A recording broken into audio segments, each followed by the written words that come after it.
nitumie fursa hii kuwakataza na kuwaonya. Mwezi mtukufu huu ni mwezi wa ibada.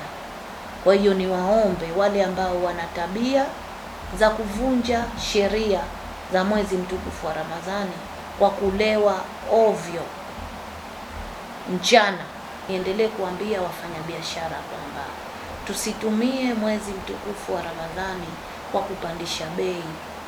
Tukipandisha bei, jambo ambalo utamfanya mtumiaji ashindwe kununua na tutaweza kuifanya Ramadhani hii iwe ngumu.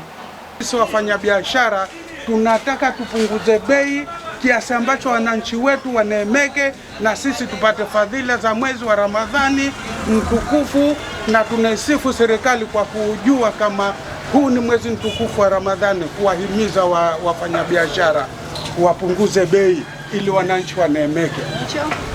Bidhaa tukizipata kwa urahisi, tunauza vile vile kwa urahisi kwa ajili ya kuwavutia zaidi wateja.